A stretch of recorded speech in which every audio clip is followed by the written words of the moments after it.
Hi అండి, welcome to అత్తమ్మ చేతి రుచులు. నేను మీ మాన్య. ఈరోజు వీడియోలో మనం వెజిటేబుల్ రైస్ అనేది సింపుల్గా ఎలా చేయాలో చూద్దామండి. ముందుగా స్టవ్ మీద కుక్కర్ తీసుకొని అందులోకి 4 to 5 స్పూన్స్ దాకా ఆయిల్ వేసి తెల్లగడ్డలు, అల్లం ఇంకా ఎర్రగడ్డలు అనేది వేసి బాగా వేపుకోవాలండి. ఇది మనకు రోస్ట్ అయ్యేలోపు మనం ఒక టమాటో కట్ చేసి స్లైసెస్గా వేసుకొని గుప్పెడంత పుదీనా, గుప్పెడంత కొత్తిమీర ఆకేసి ఇది బాగా రోస్ట్ అయ్యేలాగా మనం ఆయిల్లో డీప్ ఫ్రై చేసుకోవాలండి.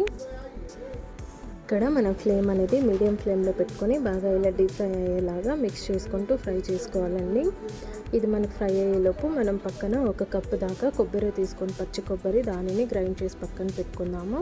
సేమ్ అదే మిక్సర్ జార్లోకి ఈ పేస్ట్ ఇది మొత్తాన్ని వేసి పేస్ట్ చేసి తీసి పక్కన పెట్టుకోవాలండి. ఇప్పుడు కొబ్బరి పేస్ట్, మసాలా పేస్ట్ రెడీ అయిపోయింది కదా. సో సేమ్ కుక్కర్లో మనం ఇంకో 2 టేబుల్ స్పూన్స్ దాకా ఆయిల్ వేసి 2 బిర్యానీ ఆకు, హోల్ స్పైసెస్ ఒక 2 స్పూన్స్ దాకా వేసి ఇది కొద్దిగా ఫ్రై అయిన తర్వాత 1 కప్పు దాకా క్యారెట్, 1 కప్పు వరకు బీన్స్, ఇంకో కప్పు దాకా పచ్చి బఠానీ అనేది యాడ్ చేసుకున్నాను. 1 కప్పు పొటాటోస్ కానీ స్లైసెస్గా కట్ చేసి మనం పొట్టు తీసి ఇలా వేసి ఆయిల్లో డీప్ ఫ్రై అయ్యేలాగా మనం ఫ్రై చేసుకోవాలి. స్టార్టింగ్లోనే మనం వెజిటేబుల్స్ వేసినప్పుడే మనం సాల్ట్ అనేది యాడ్ చేసి ఫ్రై చేసుకున్నట్లయితే సాల్ట్ అనేది వెజిటేబుల్స్కి తొందరగా పడుతుంది, ప్లస్ వెజిటేబుల్స్ కానీ బాగా బాయిల్ అయిపోతుంది. ఇలా బాయిల్ అయ్యేసరికి మనం పక్కన బియ్యం అనేది ఎంత కావాలో మనకి క్వాంటిటీ చూసుకొని అంత బియ్యాన్ని కడిగి ఒక 1/2 అవర్ ముందే నానపెట్టుకోవాలండి. నాకు ఇక్కడ వెజిటేబుల్స్ ఫ్రై అవ్వడానికి మినిమం 4 to 5 మినిట్స్ దాకా టైం పట్టింది. సో ఇలా మనం వెజిటేబుల్స్ అనేది లో ఫ్లేమ్లో పెట్టి ఆయిల్లో డీప్ ఫ్రై అయ్యేలాగా ఫ్రై చేసుకోవాలండి. ఇది ఆయిల్లో ఎంత ఎక్కువ ఫ్రై అయితే మనకి టేస్ట్ అనేది వెజిటేబుల్స్ అంత బాగుంటుంది.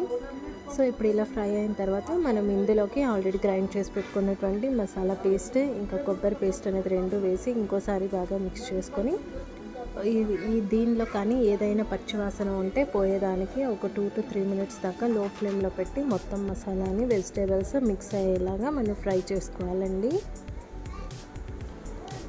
చూడండి, ఇలా లో ఫ్లేమ్లో పెట్టుకున్నట్లయితే ఒక 2 to 3 మినిట్స్కే మనకు బాయిల్ అయిపోతుంది. ఆల్రెడీ ఫ్రై అయిన వెజిటేబుల్స్ కాబట్టి ఇక్కడ త్వరగానే బాయిల్ అయిపోతుంది. సో మనం ఇందాక వాష్ చేసి పెట్టుకున్నటువంటి రైస్ అనేది యాడ్ చేసి ఒకసారి బాగా మిక్స్ చేసుకోవాలి.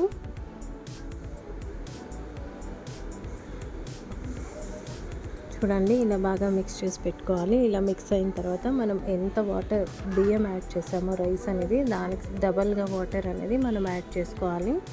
మీకు ఎక్కువ పలుకుగా కావాలంటే ఒక 3/4 అంతా తక్కువ చేసుకోండి. ఇప్పుడు 1 గ్లాస్ బియ్యం అయితే 1.25 గ్లాస్ అంతా వాటర్ యాడ్ చేసుకోవాలి. అలా చేయడం వల్ల మనకి రైస్ అనేది పలుకుగా వస్తుంది.